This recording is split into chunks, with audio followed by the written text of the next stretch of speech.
Bienvenue sur ma chaîne. Même si le réalisateur catalan a de nombreux problèmes financiers, Joan Laporta et ses assistants aussi.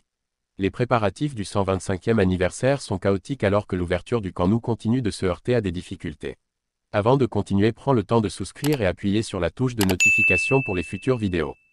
Le FC Barcelone tiendra une conférence de presse lundi prochain pour interroger la vice-présidente Elena Forte sur la question du nouveau camp Spotify. Il n'entrera pas fin décembre 2024. Comme tout le reste, guide dans ce domaine, la plupart du temps, tout est fait exprès. Dans cette mer de problèmes, le rapport financier pour la période 23 à 24 devrait être envoyé aux communautés. Au moins 10 jours ouvrables avant la rencontre avant le 19 octobre, les premiers chiffres seront publiés selon la nouvelle date fixée pour le match au Camp Nou Johor. Selon les dernières informations, le championnat espagnol n'aura lieu qu'au début de la seconde partie de saison. Mais ce n'est pas le seul sujet actuellement sur la table au sein de la direction catalane en crise. Il faut donc analyser les statistiques de fin d'année, car le conseil d'administration, satisfait du « bon travail », se vante mais c'est un petit produit. En 12 millions, l'opposition totale et la plupart des analystes estiment que le chiffre le plus approprié est le pourcentage populaire de 91 millions de solde net.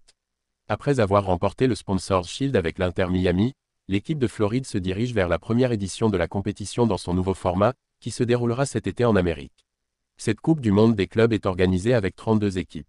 Il existe un quota spécial pour l'équipe américaine, malgré les critères sportifs traditionnels. Bien que la Première Ligue n'ait pas encore annoncé le statut de ce pays, la victoire de l'Inter Miami semble avoir clarifié la situation et ouvert la porte à un autre différend entre Messi et le Real Madrid. La Coupe du Monde des clubs de la FIFA peut donc offrir aux fans la bataille finale entre Messi et son fan. Le bilan entre l'Argentin et le Real est désormais légendaire.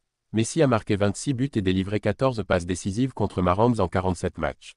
À la tête de l'Inter Miami, aux côtés de stars comme Busquets, Suarez ou Jordi Alba, Messi pourrait également partir avec le Real Madrid, la saison dernière. C'est dommage que Barcelone ne soit pas présente cette année aux retrouvailles. Gareth Bale, l'ancienne star du Real Madrid, a décidé que le monde ne reconnaîtrait pas un talent comme Lionel Messi. Le Gallois a beaucoup de respect pour le talent argentin et n'hésite pas à le féliciter chaque fois qu'il le peut. Ces deux joueurs se sont affrontés à plusieurs reprises au cours de leur carrière dans la Liga espagnole. Gareth Bale, la star galloise, a joué pour le Real Madrid et Lionel Messi porte toujours le maillot de Barcelone. Après avoir quitté le club madrilène, Bale a joué quelques saisons en MLS avant d'être suivi par Polga. Gareth Bale défend Lionel Messi quand certains disent que la compétition américaine est à un faible niveau et pourquoi l'Argentin y brille. Je parle en tant que joueur ayant joué dans ce tournoi, toutes les couches y sont les mêmes. Tout le monde peut remporter le championnat, qui est l'une des courses les plus compétitives au monde. Messi sera toujours Messi quel que soit son âge, j'ai beaucoup de respect pour lui. Je vais essayer de suivre ses combats restants, nous ne verrons jamais un autre talent comme lui a déclaré l'ancien madrilène. Merci d'avoir regardé cette vidéo et je vous prie de laisser vos commentaires.